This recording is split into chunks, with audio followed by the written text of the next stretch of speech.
ఎఫెసీయులకు రాసిన పత్రిక మొదటి అధ్యాయం. ఎఫెసీయులకు రాసిన పత్రిక మొదటి అధ్యాయం 4 నుండి 6 వచనాల వరకు నేను చదువుతున్నాను. జాగ్రత్తగా గమనించండి. ఎట్లనగా తన ప్రియుని యందు తాను ఉచితముగా మనకు అనుగ్రహించిన తన కృపా మహిమకు కీర్తి కలుగునట్లు తన చిత్త ప్రకారమైన దయా సంకల్పం చొప్పున యేసుక్రీస్తు ద్వారా తనకు కుమారులనుగా స్వీకరించుటకై మనలను ముందుగా తన కోసము నిర్ణయించుకొని మనము తన ఎదుట పరిశుద్ధులమును నిర్దోషులనై ఉండవలనని జగత్తు పునాది వేయబడక మునిపే ప్రేమ చేత ఆయన క్రీస్తులో మనలను ఏర్పరచుకొనెను. 4వ వచనం నుండి పరలోక సంబంధమైన ఆ దీవెనలు, ఆత్మ సంబంధమైన ఆ దీవెనలు పౌలు ఇక్కడ మనకు వివరిస్తున్నాడు. తండ్రి మనకిచ్చిన దీవెన ఎలాంటిది, ఎంత గొప్పది, ఎంత ఉన్నతమైంది అనే వివరణ ఈ క్రింది వచనాల్లో పౌలు మనకు ఇస్తున్నాడు. అందరూ జాగ్రత్తగా ధ్యానించాలి. ప్రత్యేకంగా ఆన్లైన్లో ఉంటున్న వాళ్ళు మిమ్మల్ని ఎవరు చూడట్లేదు, కానీ దేవుని సన్నిధానంలో ఉన్నామని ఈ కొన్ని నిమిషాలు దయచేసి నిర్లక్ష్యంగా కాకుండా, సహోదరులు ఎంతో ప్రయాసపడి మీ కొరకు చక్కటి సౌకర్యాన్ని చేస్తున్నారు. వాళ్ళిద్దరికీ మనం కృతజ్ఞతలు తెలియజేయాలి. Brother Rayudu and brother Krupakar. వాళ్ళు లేకుంటే ఇది జరగడం కొంచెం కష్టమే, అది మనం ఒప్పుకోవాలి. కాబట్టి ఎంతో ప్రయాసపడుతున్నారు. దీని వెనకాల ఎంతో కృషి, ఎంతో ప్రయాసం ఉంది. దయచేసి మీకు సౌకర్యంగా ఉండాలని ఇదంతా చేస్తున్నారు కనుక జాగ్రత్తగా దీంట్లో పాలు పొందవలసిందిగా కోరుతున్నాను.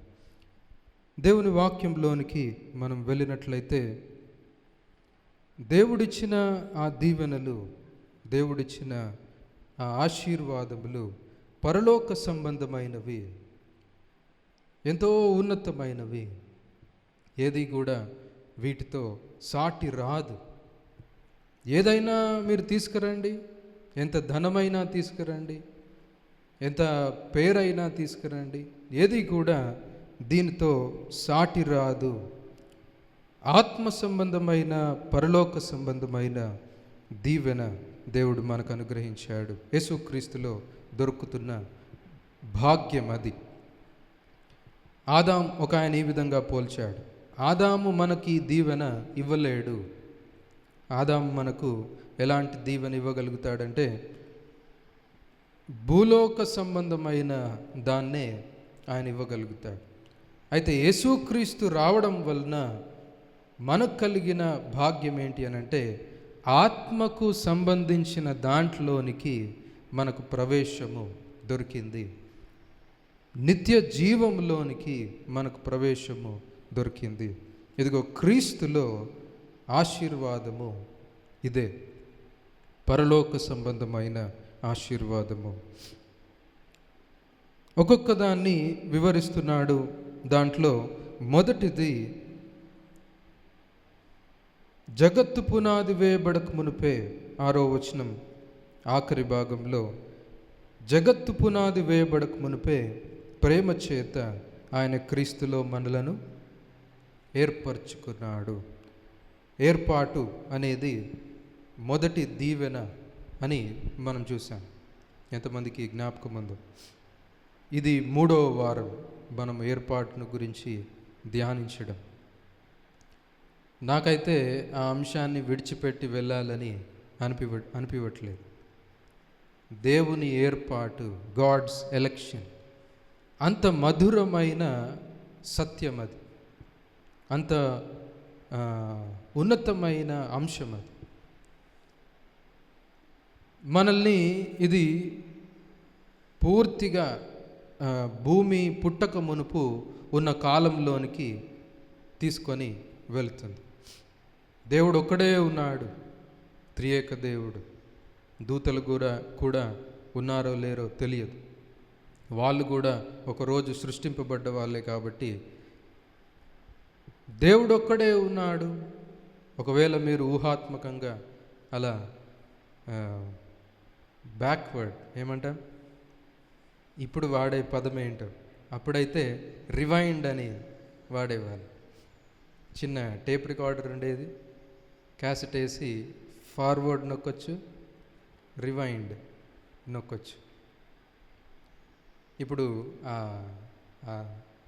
ఆ బటన్ లేదు. ఒకసారి కాలాన్ని మనం రివైండ్ చేస్తే, ఆదాము దాటి దేవదూతలు దాటి మనం రివైండ్ చేసి వెళ్ళడానికి ఈ అంశము మనకు దోహదపడుతుంది. త్రియేక దేవుడు ఒక్కడే ఉన్నాడు. అనాది కాలంలో ఆయన ఒక్కడే ఉన్నాడు. తండ్రి, కుమారుడు, పరిశుద్ధాత్మ దేవుడు వారు సహవాసంలో ఉన్నారు. ఇంకేమీ లేదు. ఒకసారి అది ఎలా ఉంటుందో మనము అసలు పూర్తిగా ఆలోచించలేము కూడా. ఇదిగో అప్పుడు నిన్ను గురించి, నన్ను గురించి దేవుడు ఆలోచిస్తున్నాడు. దేవుడు ప్రణాళిక వేస్తున్నాడు. ప్రణాళిక వేస్తూ, ఇదిగో ఈ వ్యక్తులను నా వారుగా నేను ఏర్పాటు చేసుకుంటున్నాను అని అప్పుడు దేవుడు ఏర్పాటు చేసుకున్నాడు. కాబట్టి కాలక్రమంలో అన్నీ జరుగుతున్నప్పుడు మనం జన్మించిన తర్వాత రక్షణ దొరికింది. అంత మధురమైన సత్యము, అంత మధురమైన అంశము దేవుని ఏర్పాటు. అందుకే ప్రప్రథమంగా పౌలు ఆ దీవెన ముందు పెడుతున్నాడు. క్రీస్తులో మనకు ఆత్మ సంబంధమైన ప్రతి ఆశీర్వాదము తండ్రి అనుగ్రహించాడు. మొదటిగా ఆయన మనల్ని ఏర్పరచుకున్నాడు. జగత్తు పునాది వేయబడక మునిపే ఏర్పాటు చేసుకున్నాడు. విశ్వాసులందరూ ఈ సత్యాన్ని ధ్యానించాలి, ఈ సత్యాన్ని గ్రహించాలి. దాన్ని నిర్వచించడానికి మనము ప్రయత్నం చేశాం. మొదటి వారంలో దేవుడు ప్రత్యేకపరుచుకున్నాడని, దేవుడు ప్రేమించాడని, దేవునితో ఐక్యపరచబడ్డామని, దాన్ని ఆ విధంగా వాక్యము అలా నిర్వచిస్తుంది. నిర్వచనము అంటే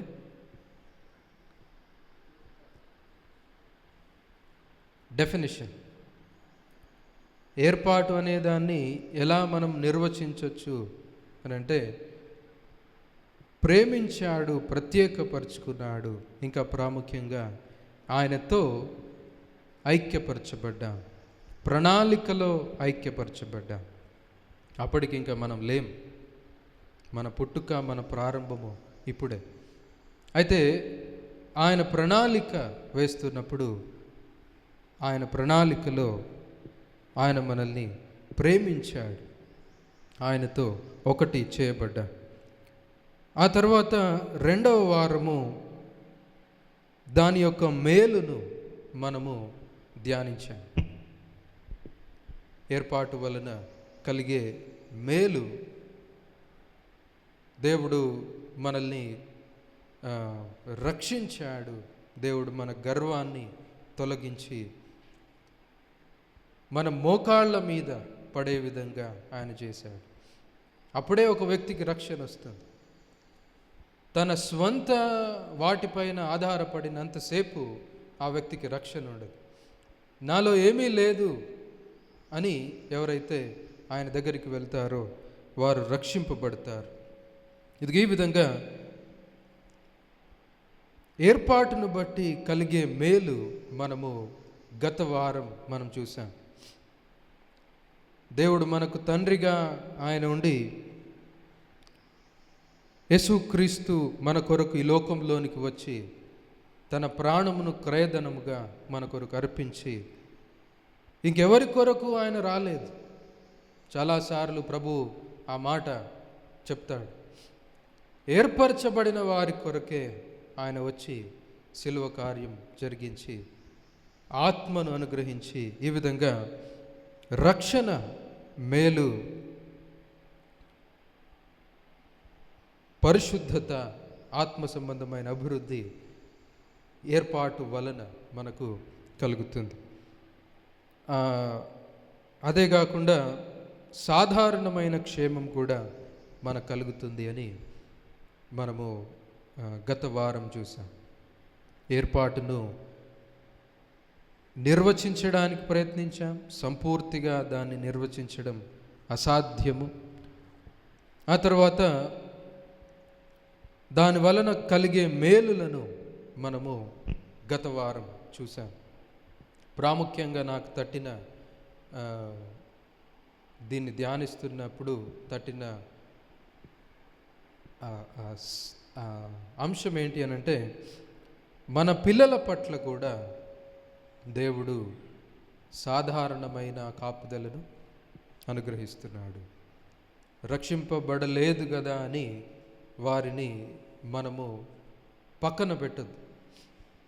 నీవు రక్షింపబడి నీవు ఏర్పాటులో ఉన్నావు కాబట్టి నీ కుటుంబానికి కూడా జనరల్ ఏమంటాం కాపుదల, సాధారణమైన కాపుదల దేవుడు అనుగ్రహిస్తున్నాడు. కాబట్టి విశ్వాసులముగా పిల్లల పట్ల మనము శ్రద్ధ వహించాలి అనేది ఇంకా ఎక్కువగా ఇది ధ్యానిస్తున్నప్పుడు ఇంకా ఎక్కువగా నేను నా హృదయానికి అది తట్టింది. మన పిల్లల్ని నెగ్లెక్ట్ చేయొద్దు. ఇక్కడ నెగ్లెక్ట్ చేసేవారు ఎవరు లేరు నాకు తెలిసి. కానీ నేనేమంటున్నానంటే, శ్రద్ధ చూపిస్తున్నాం, బాగానే ఉంది, కానీ అది సరిపోదు. ఏర్పాటు యొక్క వెలుగులో ఇంకా ఎక్కువ శ్రద్ధ మనము చూపించాలి. వారి కొరకు 10 నిమిషాలు ప్రార్థిస్తున్నాం అనుకోండి రోజుకి, అది శ్రద్ధ కలిగిన తండ్రి తల్లి పిల్లల నిమిత్తం ప్రార్థిస్తూ ఉంటాడు. కానీ దాన్ని పెంచండి, 1 గంట వరకు తీసుకువెళ్ళండి. వాక్యాలు నేర్పిస్తున్నారనుకోండి, ఏదో టైం దొరికినప్పుడు వారితో సమయం గడుపుతున్నా, కానీ దాన్ని పెంచండి. ఉద్దేశపూర్వకంగా వారి జీవితాల్లోనికి మిమ్మల్ని మీరు వెచ్చించుకోండి. దేవుడు వారిని ఆ విధంగా చూస్తున్నాడు. సాధారణమైన ఆ నాశనం నుండి తప్పించి ఒక ప్రత్యేకమైన కాపుదలను వారికి దేవుడు ఇచ్చాడు. కాబట్టి దీన్ని జ్ఞాపకంలో ఉంచుకొని ఇదిగో పిల్లల పట్ల మనము శ్రద్ధ వహించాలి. పిల్లలు మీరు ఒకవేళ ఇంటెన్స్ఫుల్గా ప్రయత్నించడం ప్రారంభిస్తే వాళ్ళలో కలిగే ఆ మార్పును మనం ఊహించలేం. వాళ్ళు చూడ్డానికి పిల్లల్లాగానే ఉంటారు కానీ పిడుగులు. వింటున్నారా? మనకు పిల్లల్లాగా కనిపిస్తారు కానీ, అంటే పిడుగులు అనే పదం మంచిగా వాడుతున్నాను నేను. యేసుక్రీస్తు ప్రభు తన శిష్యులకిద్దరికి సన్స్ ఆఫ్ థండర్ అనే పేరు పెట్టాడు. ఒక 2 శిష్యులు. సన్స్ ఆఫ్ థండర్ అంటే తెలుగులో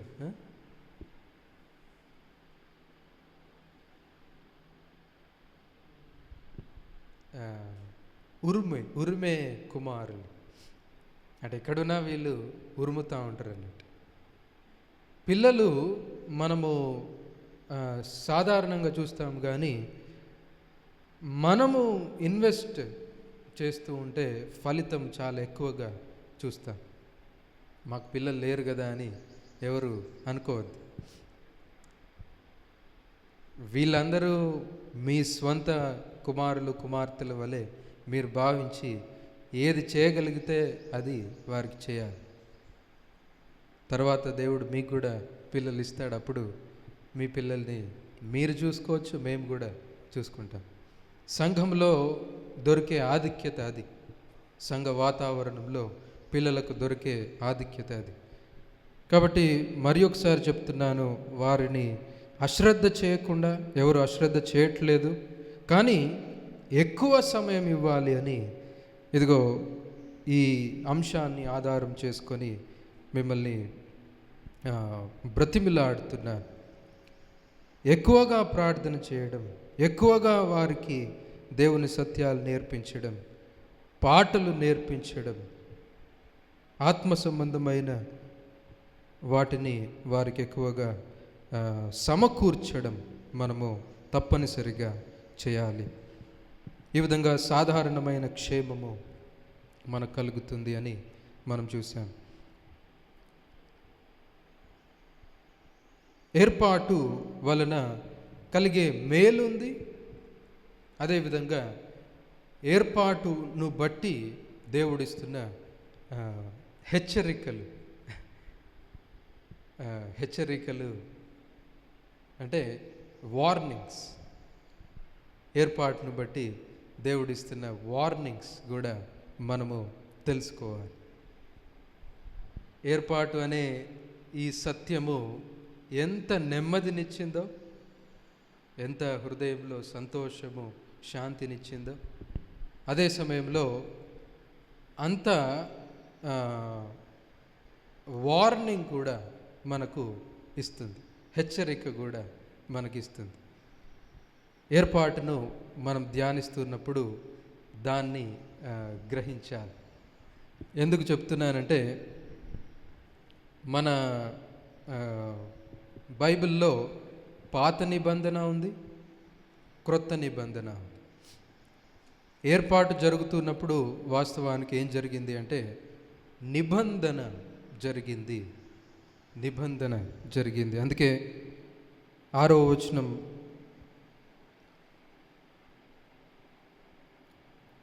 మధ్య భాగంలో చూస్తే, మనలను ముందుగా తన కోసం నిర్ణయించుకొని మనము తన ఎదుట పరిశుద్ధులమును నిర్దోషులమునై ఉండవల్లని మనల్ని ఏర్పాటు చేసుకున్నాడు. దేవుడు ఏర్పాటు చేస్తున్నప్పుడు ఏం జరిగింది అంటే నిబంధన జరిగింది. నేను మీకు దేవుడుగా ఉంటాను, మీరు నాకు ప్రజలై ఉంటారు. నేను మీ కొరకు ఈ మేలును చేస్తాను, మీరు నా ముందు ఎలా ఉండాలంటున్నాడు? పరిశుద్ధులమును నిర్దోషులమునై ఉండాలి అని దేవునితో ఈ నిబంధన జరిగింది.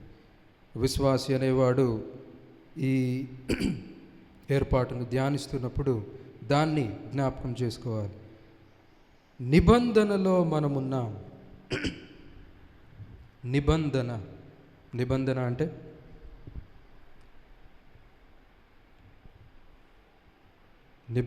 అంటే ఒప్పందం లేకపోతే అగ్రిమెంట్. దేవునితో అగ్రిమెంట్లో మనమున్నాం. ఇదిగో నిబంధన అనేది వాస్తవానికి ఇరువురి మధ్య ఐక్యతను తీసుకొని వస్తుంది.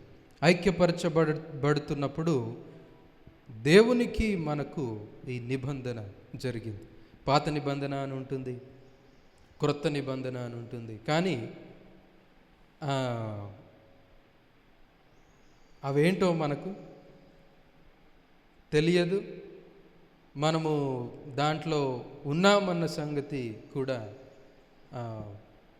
ఆ విధంగా మనము జీవించం. దేవునితో నిబంధన చేయబడ్డాం. దేవునితో నిబంధన లో మనమున్నాం. ఉదాహరణకి రెంటల్ అగ్రిమెంట్ ఉంది అనుకోండి. రెంటల్ అగ్రిమెంట్ ఎంతమంది ఉన్నారు రెంట్ ఇళ్ళలో? ఇంటికి వెళ్ళే ముందు ఏం చేయాలి? అగ్రిమెంట్ రాయాలి. ఓనర్కి మనకు అగ్రిమెంట్. ఎన్నో అగ్రిమెంట్లు రాశాను. ఇప్పుడు ఆ పరిస్థితి లేదు. కొందరు ఓనర్లు కొన్నే అంశాలు దాంట్లో పెడతారు. 2 నెలల ముందు చెప్పాలి, ఇంకా అడ్వాన్స్ ఇవ్వాలి, ఇంకా ఏమైనా పోతే మళ్ళీ ఇవ్వాలి. కొందరు కఠినంగా, వాళ్ళే ఇంకా కఠినంగా ఉంటారు. ఇదేం చేస్తుంది అంటే ఆయనను నన్ను ఒక తాటిపైకి తీసుకొని వస్తుంది. ఆయన మాటను మీరొద్దు అంటే 2 నెలల ముందే ఆయన నాకు చెప్పాలి. 2 నెలల వరకు నాకు టైం ఉంటుంది. నేను కూడా అదే మాట మీద నేను నిలబడాలి. ఈ నిబంధన అనేది అలాంటి పాత్ర వహిస్తుంది. ఇరువురిని ఒక దాంట్లో బంధిస్తుంది. దాంట్లో నుండి బయటికి వెళ్ళడానికి లేదు. ఇంక దేవునితో మనకు అలాంటిది జరిగింది. ఐక్యపరచబడుతున్నప్పుడు నిబంధన ప్రాముఖ్యమైన పాత్ర పోషించింది. ఇంకా ఈ పేపర్ ఏదైతే ఉందో అది మా ఇద్దరికి మధ్యలో ఒక గుర్తుగా, ఆ అగ్రిమెంట్కి గుర్తుగా అది ఉంటుంది. సరిగ్గా ఎవరిది వాళ్ళు చేసుకుంటూ వెళ్తే బాగానే ఉంటుంది. కానీ ఒక్కరు దాంట్లో అటు ఇటు అయినా అగ్రిమెంట్ పోద్ది. ఇంకేమైద్ది? దానికి తగిన శిక్ష కూడా ఉంటుంది. చాలా ఇండ్లల్లో రెంట్కున్నాను. కానీ ఒక ఇంటి వాడు ఏం చేశాడంటే, రెంట్ అది అయిపోయిన తర్వాత, బాబు ఫ్యాన్ పోయింది, పలానా పెయింట్ పోగొట్టావు, పలానా అది పోయింది అని అడ్వాన్స్లో నుండి ఒక 5,000 6,000 కట్ చేసుకున్నాడు. నిబంధన మీరితే శిక్ష తప్పనిసరి అనే హెచ్చరిక అక్కడ మనకు కనిపిస్తుంది. వివాహంలో ఇంకా స్పష్టంగా ఆ నిబంధన ఉంటుంది. ఇరువురు అందరి సమక్షంలో నిలబడి, వధువు వరుడు అందరి సమక్షంలో నిలబడి, ఇదిగో నేను నీకు భర్తగా ఉంటానని ప్రమాణం చేస్తున్నాను, ఒడంబడిక చేస్తున్నాను. ఒకసారి జ్ఞాపకం చేయండి, నాకు త్వరగా గుర్తు రావట్లేదు. మేలులో అయినను, కీడులో అయినను, కలిమిలో అయినను, లేమిలో అయినను, నా ఆస్తి అంతటిలో నీకు భాగం ఇచ్చి నిన్ను నా భార్యగా చేసుకుంటున్నాను, ఈ చొప్పున జరిగింతునని ప్రమాణము చేస్తున్నాను, ఒడంబడిక చేస్తున్నాను. వధువు కూడా ఆ విధంగా ఒప్పందము చేస్తుంది. ఇంకా ఈ ఒప్పందము వారిని ఐక్యతలో ఉంచుతుంది. గమనిస్తున్నారా? నిబంధన అనేది ఇరువురిని, 2 పార్టీస్ని, అవేవైనా ఇరువురిని ఐక్యతలో ఉంచే విధంగా ఇది ఉంటుంది. ఆ సర్కిల్లో వాళ్ళు ఉండాల్సిందే, అంతే. నిబంధన చేశారు కాబట్టి ఆ సర్కిల్లో వాళ్ళు ఉండాల్సిందే. దానికి గుర్తుగా ఏదో ఒకటి ఉంటుంది. ఒక పత్రమైనా, ఒక రింగ్ అయినా, ఏదో మెడలో ఒక గొలుసు అయినా, నీకు నాకు నిబంధన జరిగింది, దానికి గుర్తుగా ఇది అని ఉంటుంది. నిబంధన మీరితే ఏముంటుంది? శిక్ష ఉంటుంది. పెళ్లి చేసుకున్న వ్యక్తి ఆ నిబంధన దాటి బయటికి వెళ్ళాడనుకో, వెంటనే మనం కంప్లైంట్ ఇవ్వచ్చు. వాళ్ళు వచ్చి, వేరే పదం వచ్చింది కానీ మంచిగా వాళ్ళు కొట్టచ్చు. నిబంధన మీరావు గనుక నిబంధనను బ్రేక్ చేశావు. ఆయనకు నీకుంటున్న ఈ ఒడంబడికను, అగ్రిమెంట్ను ఫెయిల్ చేశావు. నిబంధన ఫెయిల్ చేశావు, దాన్ని విరగ్గొట్టావు గనుక ఏం జరుగుద్ది? దానికి తగిన శిక్ష ఉంటుంది. ఇదిగో దేవునితో మనము నిబంధనలో ఉన్నామని ఈ ఏర్పాటును ధ్యానిస్తున్నప్పుడు మనం జ్ఞాపకం చేసుకోవాలి. ఆ రోజు దేవుడు ఏమంటున్నాడంటే, నేను మీకు దేవుడనై ఉంటాను.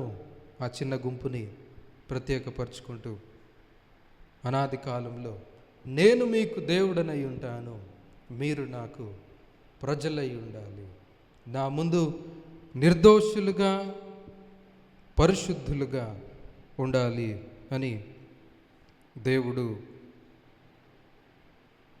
అలాంటి నిబంధన ఆయన చేస్తున్నాడు.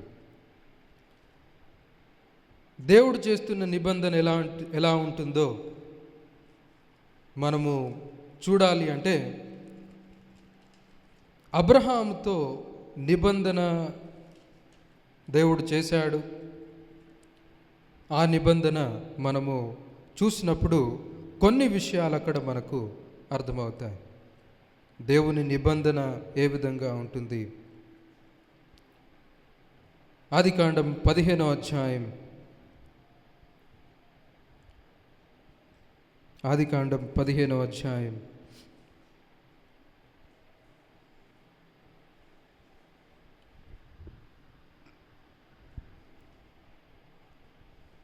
దేవుడు అబ్రహాముతో, అయా నీ సంతానము ఇసుక రేణువుల అంత అవ్వబోతుంది, ఆకాశపు నక్షత్రముల అంత అవ్వబోతుంది అని దేవుడు అబ్రహాముకు వాగ్దానం చేస్తున్నాడు. అప్పుడు అబ్రహాము దేవునితో ఈ విధంగా మాట్లాడుతున్నాడు. 15వ అధ్యాయం 8వ వచనం, అతడు, ప్రభు అయిన యెహోవా, నేను దీన్ని స్వతంత్రించుకొనదనని నాకెట్లు తెలియను అనగా, ఆయన అంటే దేవుడు 3 ఏండ్ల పెయ్యను, 3 ఏండ్ల మేకను, 3 ఏండ్ల పొట్టేలును, ఒక తెల్ల గువ్వను, ఒక పావురపు పిల్లను నా యొద్దకు తెమ్మని అతనితో చెప్పాను. అతడు అవన్నీ తీసుకొని వాటిని నడుమకు ఖండించి దేని ఖండమును దాని ఖండమునకు ఎదురుగా నుంచెను. పక్షులను అతడు ఖండింపలేదు. గద్దెలు ఆ కళేబరం మీద వాలినప్పుడు అబ్రహాము వాటిని తోలివేసెను.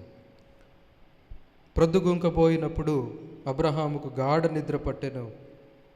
భయంకరమైన చీకటి అతని కమ్మగా ఆయన, నీ సంతతి వారు తమది కాని ప్రదేశమందు నివసించి ఆ దేశపు వారికి దాసులుగా నుందురు. వారు 400 ఏండ్లు వీరిని శ్రమ పెట్టెదరు. వీరు ఎవరికి దాసులవుదురో ఆ జనమునకు నేనే తీర్పు తీర్చుదును. తరువాత వారు మిక్కిలి ఆస్తితో బయలుదేరి వచ్చెదరు. నీవు క్షేమముగా నీ పితరుల యొద్దకు పోయెదవు. మంచి వృద్ధాప్యవందు పాతి పెట్టబడదవు అని అబ్రహాముకు ఈ విషయాలన్నీ కూడా దేవుడు చెప్తున్నాడు. అబ్రహాంతో నిబంధన చేస్తున్నప్పుడు దేవుడు ఏం చేశాడు? పొట్టేలును పెయ్యను తీసుకొని వచ్చి దాన్ని మధ్యలోకి దాన్ని ఖండించాలి. అంటే 2 ముక్కలుగా దాన్ని చేయాలి. ఆ పశువులు ఒక ముక్క ఇటువైపు, ఒక ముక్క ఇటువైపు పెట్టి దేవుడు ఆయనతో ఈ మాటలన్నీ కూడా చెప్తున్నాడు. ఇదిగో నీకు నిబంధన చేసిన విధంగానే నేను ఈ దేశాన్ని నీకు ఇస్తాను. అయితే దానికి ముందు ఒక 400 సంవత్సరాలు వాళ్ళు ఐగుప్తు దేశంలో బానిసలుగా ఉంటారు. ఆ తర్వాత ఈ దేశాన్ని వాళ్ళు స్వతంత్రించుకుంటారు అని ఈ వాగ్దానం చేస్తూ దేవుడు దాన్ని గుర్తుగా అక్కడ ఉంచుతాడు.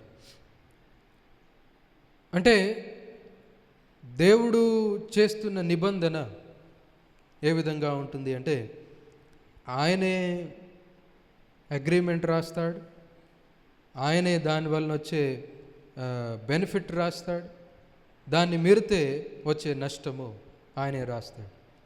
It is a unilateral covenant అని ఒక ఆయన అన్నాడు. ఇప్పుడేమో ఇద్దరం కలిసి సంభాషణ చేసుకొని నిబంధన చేసుకుంటున్నాం. ఒకప్పుడు ఆ విధంగా పరిస్థితి లేదు. గొప్పవాడు ఎవరైతే ఉంటారో ఆయన నిబంధనలోనికి వస్తాడు, వచ్చి ఆయనే నిబంధన చేస్తాడు. దేవుని నిబంధన ఆ విధంగా ఉంటుంది. ఇంకా క్రిందికి వెళితే ఎందుకీ పశువులను సంహరించాడు మనకందరికీ చాలా వరకు తెలుసు. ఆ పశువులను సంహరించడంలో ఉద్దేశం ఏంటి అనంటే, నిబంధన మీరిన వాడు ఆ విధంగా అవునుగాక. వింటున్నారా? నీకు నాకు ఈ అగ్రిమెంట్ ఉంది. ఈ అగ్రిమెంట్ మీరిన వాడు ఈ పశువు వలె అవునుగాక. దేవుడు చేస్తున్న నిబంధన అటువంటిది. 17వ వచనంలో చూస్తే, ప్రొద్దుగుంకి కటిక చీకటి పడినప్పుడు రాజుచున్న పొయ్యియు అగ్నిజ్వాలయును కనబడి ఆ ఖండముల మధ్య నడిచిపోయెను. ఆ దినమందే యెహోవా ఐగుప్తు నది మొదలుకొని గొప్ప నది అయిన యూఫ్రటీసు నది వరకు ఈ దేశమును, అనగా వీరందరినీ, 21వ వచనం ఆఖరి భాగం, నీ సంతానమునకు ఇచ్చి ఉన్నానని అబ్రహాముతో ఏం చేశాడు? నిబంధన చేశాడు. దేవుని నిబంధన ఆషామాషిగా మనం తీసుకోకూడదు. దేవుడు క్యాజువల్ రిలేషన్షిప్లోనికి రాడు. ఒక దైవజనుడు ఆ విధంగా వివరించాడు. God will not enter in to a casual relationship.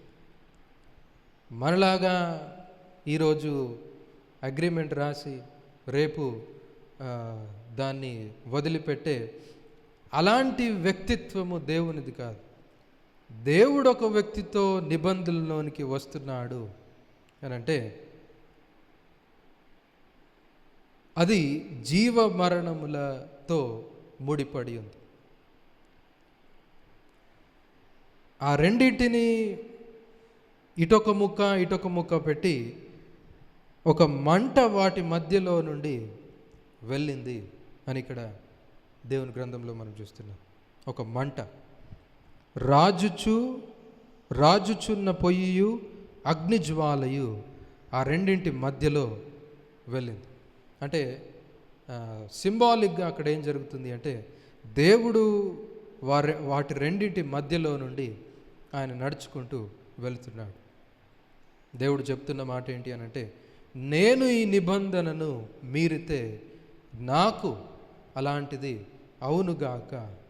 చూస్తున్నారా? అర్థమవుతుందా? అంత ఖచ్చితంగా దేవుడు తన నిబంధనను చూస్తున్నాడు. అబ్రహాము ఈ నిబంధనను మీరితే అబ్రహాము కూడా ఇదిగో ఈ విధంగా అవునుగాక. It is a matter of life and death. ఇదిగో దేవుని నిబంధన అలాంటిది. నిర్గమకాండం 34వ అధ్యాయంలో చూస్తే ఇశ్రాయేలుతో దేవుడు నిబంధన చేస్తున్నాడు. నిర్గమకాండం 34వ అధ్యాయం ఎవరికైనా దొరికిద్దా?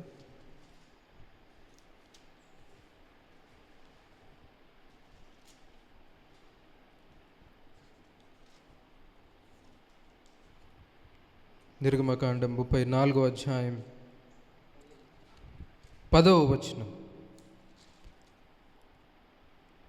27వ వచనం. మరియు యెహోవా మోషేతో ఇట్లనెను, ఈ వాక్యములను రాసుకొనుము. ఏలయనగా ఈ వాక్యములను బట్టి నేను నీతోనూ ఇశ్రాయేలీలతోనూ నిబంధన చేసి ఉన్నాను. అతడు 40 రేయింబగళ్ళు యెహోవాతో కూడా అక్కడ ఉండెను. అతడు భోజనం చేయలేదు, నీళ్లు త్రాగలేదు. అంతలో ఆయన ఆ నిబంధన వాక్యములను అనగా 10 ఆజ్ఞలను ఆ పలకల మీద వ్రాసెను. ఇశ్రాయేలుతో కూడా మళ్ళీ ఒకసారి దాన్ని జ్ఞాపకం చేస్తూ అబ్రహాముతో నిబంధన చేశాడు, నీతో నీ సంతతి వారితో ఈ నిబంధన చేస్తున్నాను, నేను నీకు దేవుడనై ఉంటాను అబ్రహాము, నీవు నాకు ప్రజగా ఉండాలి. దేవునిగా ఆయన చేసేవన్నీ ఆయన చేస్తాడు, తన ప్రజలుగా ఆయనకు తగినట్లుగా వీళ్ళు జీవించాలి. ఇదిగో ఇది దేవునితో తన ప్రజలకు ఉంటున్న నిబంధన. వీళ్ళు ఊరికే అక్కడ బయట ఆ విధంగా బ్రతకట్లేదు, ఈ అగ్రిమెంట్లో వీళ్ళున్నారు అన్న సంగతి అబ్రహాముకు తెలుసు, ఇశ్రాయేలీలకు అందరికీ తెలుసు. అందుకే 400 సంవత్సరాల తర్వాత మళ్ళీ ఇశ్రాయేలీలందరినీ పిలిచి మోషేతో ప్రత్యేకంగా చెప్తున్నాడు, ఇదిగో ఈ వాక్యములను బట్టి నేను నీతోనూ ఇశ్రాయేలీలతోనూ నిబంధన చేస్తున్నాను. 10 ఆజ్ఞలు అక్కడ ఆ నిబంధనకు రూల్స్గా వాళ్లకు ఇవ్వబడ్డాయి.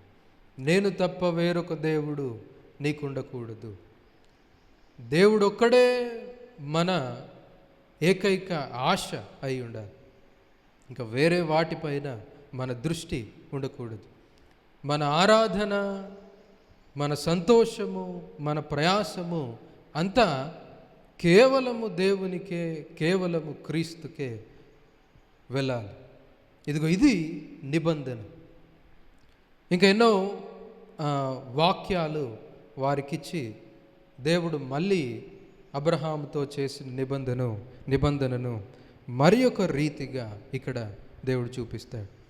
ఇప్పుడు ఇశ్రాయేలీలు ఏం చేయాలి? అగ్రిమెంట్లో ఉన్నవాడు ఏం చేస్తాడు? తప్పకుండా మొదటి వీక్లో రెంట్ ఇవ్వాల్సిందే, తప్పకుండా అగ్రిమెంట్లో ఉన్నవన్నీ చేయాల్సిందే. ఇశ్రాయేలీలు మోషేతో ఏం చెప్తారంటే, అవునవునవును, దేవుడు మమ్మల్ని రక్షించాడు, ఐగుప్తులో మేము యాతన పడుతుంటే మమ్మల్ని బయటికి తీసుకొచ్చాడు, యెహోవానే మేము సేవిస్తాం అని వాళ్ళు కూడా ఆ ఒడంబడికలోనికి వాళ్ళు వస్తారు. యెహోవా యందు భయభక్తులు కలిగి ఆయనను మాత్రమే సేవిస్తూ, మా పిల్లలకు ఆయన గురించి వివరిస్తూ, మా తరతరముల వరకు ఆయనను సేవిస్తూనే మేము జీవిస్తాం అని వాళ్ళు కూడా ఒడంబడికలోనికి వస్తారు. అయితే ఆ తర్వాత జరిగిందంతా మనకు తెలుసు. ఏం జరుగుద్ది? అనేక పర్యాయములు ఇశ్రాయేలీలు నిబంధనను మీరుతూనే ఉంటారు. దేవుడు ఏదైతే చేయొద్దని అన్నాడో దాన్నే చేస్తూ వాళ్ళు జీవిస్తూ ఉంటారు. దేవుడు ఏ ఆజ్ఞలైతే ఇచ్చి వారికి పంపించాడో వాటినే మీరుతూ, దేన్ని పూజించొద్దు అంటే వీళ్ళు ఏం చేస్తారు, కొన్ని సంవత్సరాల్లోనే చక్కగా కానాను దేశానికి వెళ్తారు. వెళ్ళిన తర్వాత కొన్ని సంవత్సరాల్లోనే విగ్రహారాధన వాళ్ళు చేయడం, వేరే వారిని వివాహం చేసుకోవడం, ఈ విధంగా నిబంధనను మీరుతూ బ్రతుకుతూ ఉంటాయి. న్యాయాధిపతి తర్వాత న్యాయాధిపతి, రాజు తర్వాత రాజు, ఒక్కొక్కరు నిబంధనను మీరుతూ జీవిస్తూ ఉంటారు. దేవుడేమో ఆయన మాట తప్పని వాడు గనుక తన నిబంధనను ఆయన కనుపరుస్తూనే వస్తాడు. ఈ కవనెంట్లో ఉన్న తన పాత్రను ఆయన పోషిస్తూనే ఉంటాడు. అయితే ఇశ్రాయేలీలు మాత్రం తరచుగా అనేక పర్యాయములు నిబంధనను మీరుతూ వస్తూ ఉంటారు. ఎంత భయంకరంగా అంటే ఇంకా అసలు నీవు మాకు దేవుడవే కాదు అనే స్థితికి వెళ్ళిపోతారు. ఒక దైవజనుడు ఏమని వివరించాడంటే, వారి హృదయము కఠినంగా ఉంది, వారి హృదయము దేవునికి విరోధంగా ఉంది. కాబట్టి అదంతా కూడా బయటికి వస్తుంది. వారి లోపల సమస్య ఉంది, వారి హృదయము దేవునికి విరోధంగా ఉంది. అందుకే ఎన్నిసార్లు దేవుడు వారికి జ్ఞాపకం చేసిన వాళ్ళు దేవుని మాటను వినకుండా మరలా మరలా మరలా మరలా దేవుని మాటను మీరుతారు. చరిత్ర అది. ఇశ్రాయేల్ చరిత్రను మనం చూస్తే ఎక్కడి వరకు చరిత్ర ఉంటుంది? ఏ గ్రంథం వరకు? త్వరగా చెప్పాలి.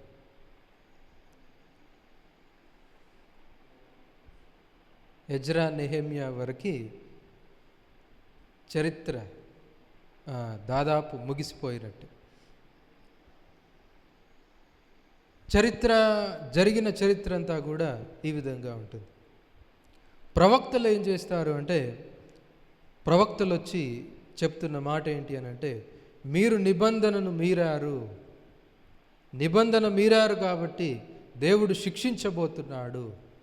యెషయా, ఇర్మియా, ఎజ్కేలు, ఈ ప్రవక్తలు మనకు అర్థం కావాలి అంటే కాంటెక్స్ట్ ఇది, సందర్భం ఇది.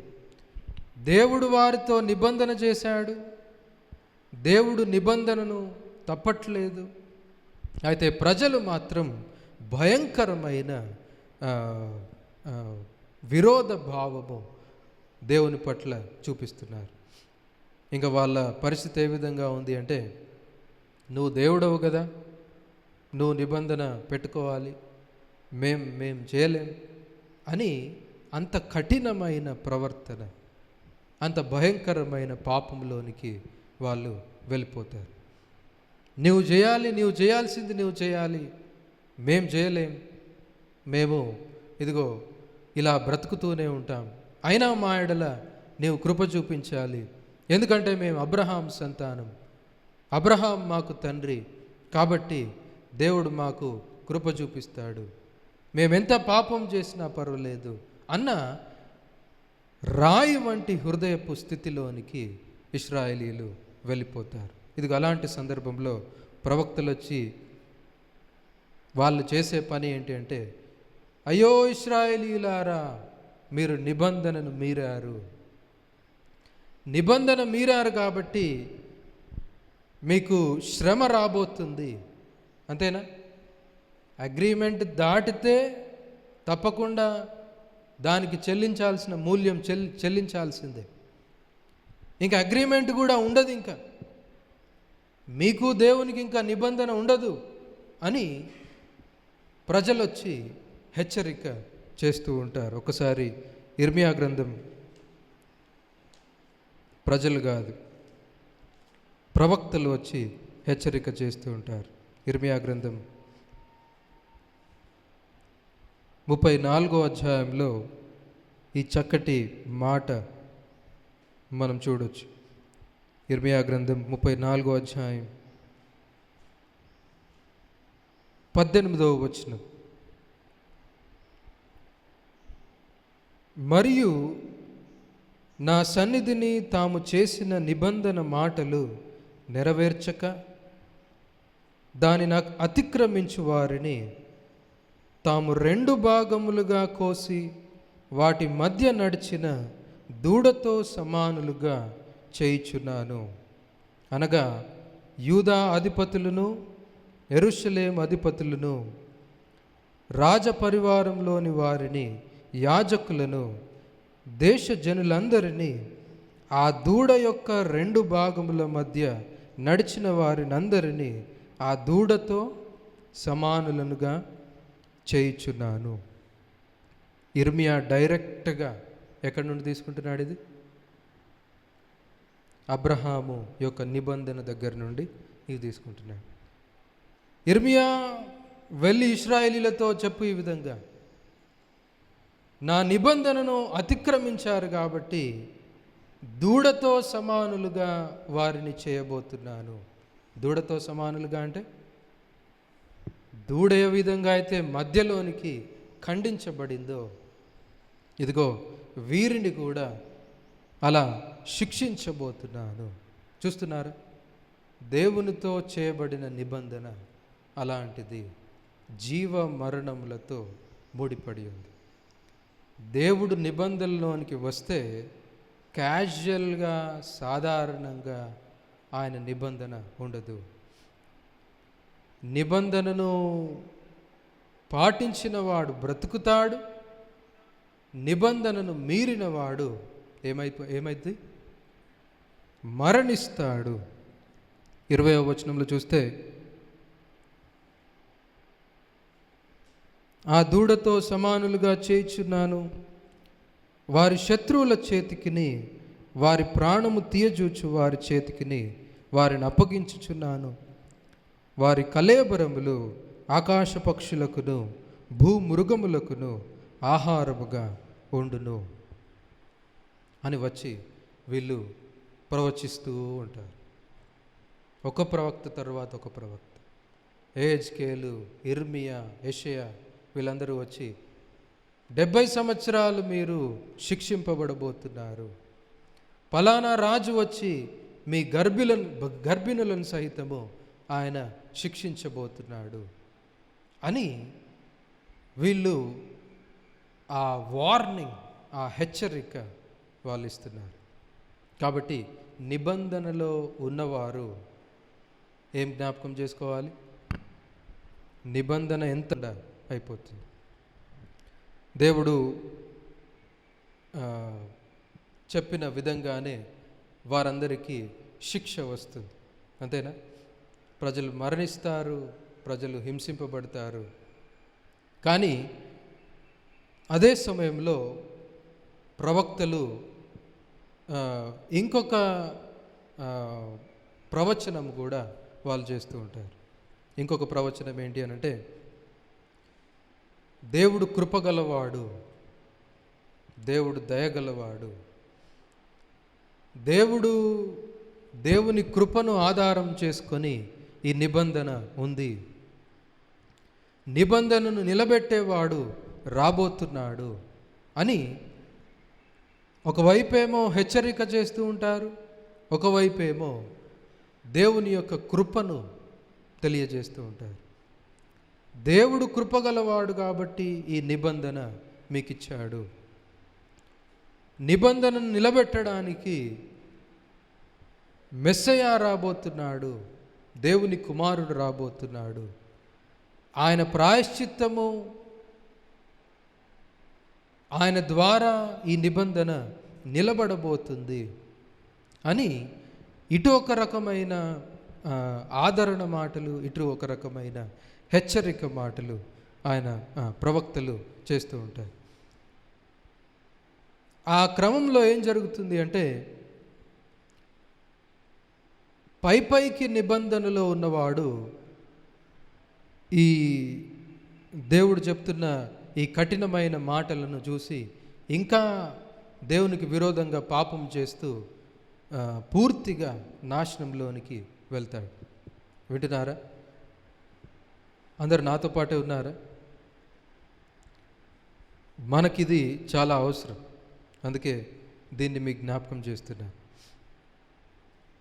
ఈ హెచ్చరిక చేస్తున్నప్పుడు, దేవుడు శిక్షిస్తాడు అని హెచ్చరిక చేస్తున్నప్పుడు, ఊరికే నిబంధనలో ఉన్నవాడేమో, అంటే నిజంగా నిబంధన లేనివాడు ఇంకా పాపం చేస్తూ ఇంకా కఠినంగా మారుతూ నిజంగానే శిక్షలోనికి వెళ్ళిపోయి నిబంధన లేకుండా, నిబంధన ఫెయిల్ అయిన స్థితిలోనికి వాడు వెళ్ళిపోతాడు. కానీ ఒక శేషం మాత్రం ఎప్పటికీ నిలిచి ఉంటుంది. ఇశ్రాయేలు చరిత్రలో చూస్తే, దేవా శేషమును మాత్రం నీవు నిలిపావు. ఎవరి శేషము? మిగిలిన కొంతమంది ఎవరు అనంటే, ఈ హెచ్చరికలు విని హృదయంలో పశ్చాత్తాపపడి యేసుక్రీస్తును బట్టి వస్తున్న ఆదరణను చూసి, దేవుని కృపను చూసి మరలా మోకాళ్ళ మీద దేవుని సన్నిధానంలోనికి వచ్చేవాళ్ళు. అలాంటి వాళ్ళు కొందరే, కొంతమంది శేషమే. ఇదిగో ప్రవక్త యొక్క ఈ ఆదరణ మాటలు విని, ప్రవక్త యొక్క ఈ హెచ్చరికలను బట్టి హృదయంలో విరిగిన స్థితిలోనికి వచ్చి విలపిస్తూ మళ్ళీ దేవుని దగ్గరికి వచ్చేవాళ్ళు. ఇదిగో వాళ్ళు నిజంగా నిబంధనలో ఉన్నవాళ్ళు. దేవుని కృపను బట్టి ఆ నిబంధన వచ్చింది కాబట్టి ఆ నిబంధన ఫెయిల్ అయ్యే అవకాశము లేదు. నిబంధన చేసిన వాడు దేవుడు గనుక నిబంధన ఎన్నటికీ అది ఫెయిల్ అవ్వదు, అది విరిగిపోదు. గనుక శేషం ఎప్పుడూ ఉంటూనే ఉంది. శేషం ఎప్పుడూ దేవుని కృపను ఆధారం చేసుకొని నమ్మకత్వాన్ని కనుపరుస్తూ పాపం విడిచి మళ్ళీ దేవుని వైపు తిరుగుతూ శేషం ఎప్పుడూ ఉంటూనే ఉంది. మనం చూసిన ఎజ్రా యొక్క ప్రార్థన, లేకపోతే దానియేలు యొక్క ప్రార్థన, ఇగో ఇలాంటి వాళ్ళు, ప్రభువా మేము పాపం చేశాము, నీవు కృపచూపు వాడవు కదా, నిబంధనను జ్ఞాపకం చేసుకొని వాడవు కదా అంటూ కొందరే మళ్ళీ తిరిగి వచ్చేవాళ్ళు. ఇదిగో అది వాస్తవానికి జరిగింది.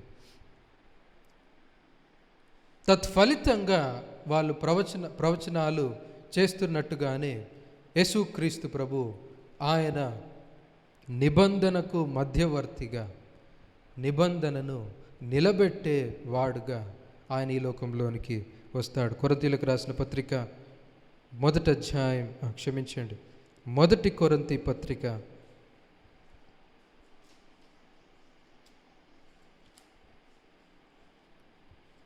11వ అధ్యాయం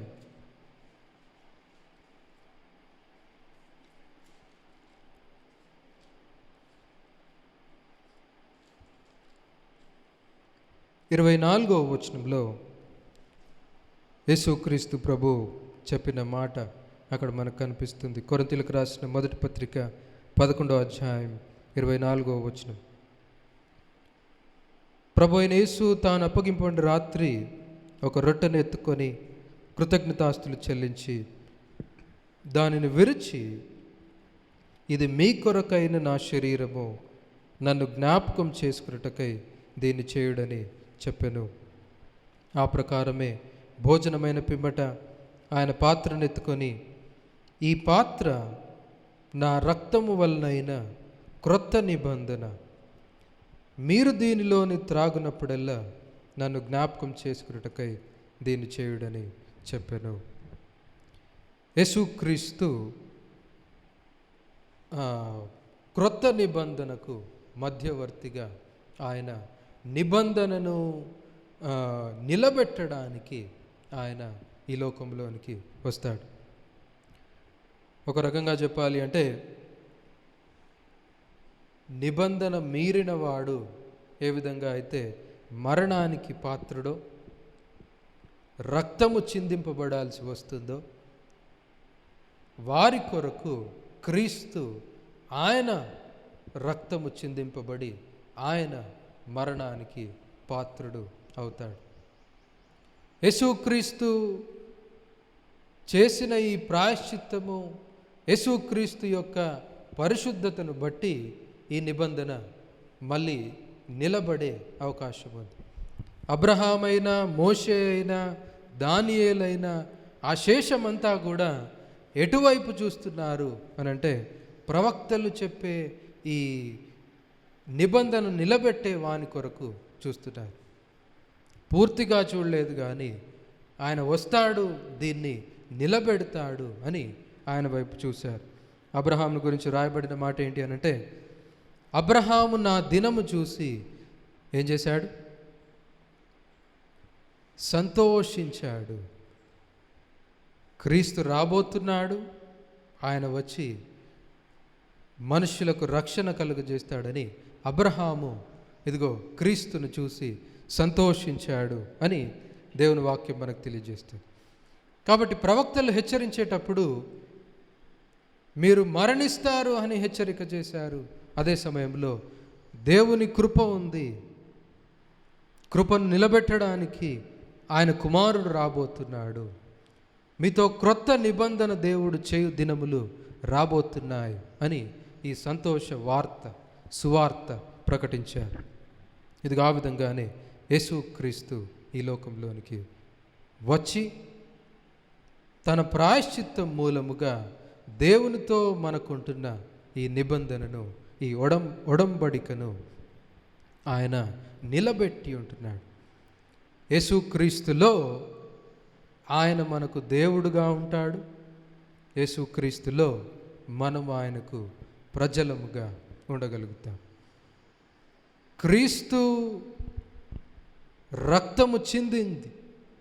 దూడ ఏ విధంగా అయితే విరువబడి రక్తము చింది 2 భాగాలైందో, ఆయన సంకల్పంలో ఉన్నవారు వారి కొరకు క్రీస్తు ఈ విధంగా తన రక్తము చిందించి ఉంటున్నాడు. అందుకే ఇక్కడ ఏమంటున్నాడంటే, నా రక్తము వలనైన క్రొత్త నిబంధన, నా రక్తం వలనైన క్రొత్త నిబంధన. హెబ్రీలకు రాసిన పత్రికలో ఆయన ఏమంటాడంటే, రక్తము చిందింపబడకుండా పాపము పోవడం అసాధ్యము.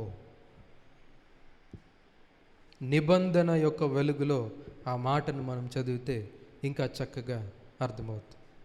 రక్తము చిందింపబడకుండా పాపము పోవడం అసాధ్యము. మీరిన వానికి పట్టే గతి అదే. మరణము ఆ వ్యక్తి పొందాల్సి ఉంటుంది. యేసుక్రీస్తు ఆ నిబంధనను నిలబెట్టి ఉంటున్నాడు. ఇదిగో ఇవన్నీ ధ్యానిస్తున్న మనము నిబంధనలో ఉన్నామని గ్రహించాలి. గ్రహించి ఇదిగో ఇలాంటి హెచ్చరిక ఉందని కూడా మనం గ్రహించాలి. విశ్వాసులందరూ ఎలా ఉన్నారు?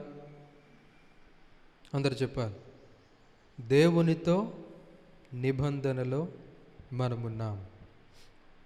ఆయన చేసేది ఆయన చేస్తున్నాడు, మనం చేసేవి మనము చేయాలి. ఏం చేయాలి? ఇదిగో ఈ వాక్యంలో, దేవుని గ్రంథంలో ఉన్నవన్నీ నిబంధనలో ఉంటున్న ఆజ్ఞలే. వింటున్నారా? మీ కుమారులను, మీ కుమార్తెలను ప్రభు యొక్క శిక్షలోను బోధలోను పెంచుడి. నిబంధనలో అదొకటి. దేవునితో మనకుంటున్న నిబంధనలో అది ఒక ఆజ్ఞ, మనం చేయాల్సిన పని. ఇంకా నీ భార్యను నీవు ప్రేమించాలి. ఇదిగో అది అగ్రిమెంట్లో ఉంటున్న ఒక లైన్. ఇంకా భార్య భర్త ఎడల లోబడి ఉండాలి. యవనస్తులు దేవుని కొరకు క్రీస్తుకు అంకితమైన వారైనట్టు ఉండాలి. దేవుడొక్కడే మన దృష్టి. ఇంకా దేవునికి వేరుగా ఇంకొకటి లేదు. ఐగుప్తులో నుండి వచ్చిన వాళ్ళే అంతగా నిబంధనలో తమ పాత్రను వాళ్ళు చేయాలి అనంటే, క్రీస్తు యొక్క రక్షణను చూసిన మనము ఇంకెంతగా చేయాలి కదా. వాళ్ళే భయంకరమైన పాపం చేశాము అని, పాపం చేశారు అని అనుకుంటాం. కానీ జాన్ కాల్విన్ అంటాడు, క్రీస్తు యొక్క సిలువ వెలుగులో మనం ఒక చిన్న పొరపాటు చేసిన వాళ్ళకంటే దౌర్భాగ్యమైన స్థితిలో మనము ఉన్నాం. ఇంకా వాళ్ళకంటే కఠినత్వాన్ని, ఎక్కువైన కఠినత్వాన్ని మనం చూపిస్తున్నట్టు లెక్క. వాళ్ళు విగ్రహం పెట్టుకుంటే అని నోటి మీద వేలేసాం కదా. అంతేనా? ఆశ్చర్యపడ్డారు ఎవరైనా? ఐగుప్తు దేశంలో నుండి అంత బలంగా బయటికి తేబడతారు. తేబడిన కొన్ని రోజులకే ఏం పెట్టుకుంటారు? ఒక దూడను పెట్టుకొని నీవే మా దేవుడు. ఆ మాట చదివిన వాడు అయ్యో అని ఆశ్చర్యపడకుండా ఉండలేడు. కానీ దేవుడే మన కొరకు ఈ లోకంలోనికి వచ్చి ఆయనే మన కొరకు మన స్థానంలో నిలబడి ప్రాయశ్చిత్తము చేసి తన అమూల్యమైన రక్తము కార్చి మనకు రక్షణను, దేవునితో సహవాసాన్ని అనుగ్రహించినప్పుడు ఆ నిబంధనలోని వాటిని పాటించని వాడు విగ్రహం పెట్టుకున్న వానికంటే ఇంకా దౌర్భాగ్యుడు. నీవు నిబంధనలో ఉన్నావు అన్న సంగతి ఎన్నటికీ మర్చిపోకూడదు. నిత్య జీవము దేవుడు నీకు అనుగ్రహిస్తాడు, అది ఆయన చెప్పిన మాట. పాపము క్షమించబడుతుంది, ఇంకా నీ పాపము నేను జ్ఞాపకం చేసుకోను, ఆయన ఇచ్చిన మాట. ఆయన దాన్ని తప్పకుండా నిలబెడతాడు. ఇదిగో నిబంధనలో ఉన్న నీవు కూడా ఆయన ఇచ్చిన ఆజ్ఞలను నెరవేరుస్తూ ఆయన కొరకు నమ్మకంగా జీవించాలి. వాళ్ళకిచ్చిన ఆజ్ఞ, మనకిచ్చిన ఆజ్ఞ ఒకటే. వారికి ఉంటున్న నిబంధన, మనకుంటున్న నిబంధన ఒకటే. వాస్తవానికి 2 నిబంధనలు అని చూస్తాం, కానీ ఫౌండేషన్లో ఉంటున్న నిబంధన ఒకటే. నేను మీకు దేవుడనయ్యుందును, మీరు నాకు ప్రజలయ్యుందురు. అందరూ ఒకసారి చెప్పండి. ఆ ఒక్క మాట చెప్తే ముగించుకొని మనం వెళ్ళొచ్చు. ఉంటున్న నిబంధన ఏంటి? ఆయన మనకు దేవుడుగా ఉంటాడు, మనం ఆయనకు ప్రజలముగా ఉంటాం. కాబట్టి బయటికి వెళ్ళి సమాజంలో ఆలోచిస్తున్నప్పుడు, జీవిస్తున్నప్పుడు, ఏ పని అయినా చేస్తున్నప్పుడు నిబంధనలో ఉంటున్న వ్యక్తిగా నీ ప్రతి పని, నీ ప్రతి ఆలోచన ఉండాలి. క్రీస్తు యొక్క రక్తము చేత రక్షింపబడి ఈ నిబంధనలో మనకు శాశ్వతమైన స్థానం దొరికింది గనుక కృతజ్ఞులమై ఆయన కొరకు నమ్మకంగా ఈ లోకంలో జీవించాలి. మంచి అందరం తలలు వంచినట్లయితే ప్రార్థన చేసుకుందాం.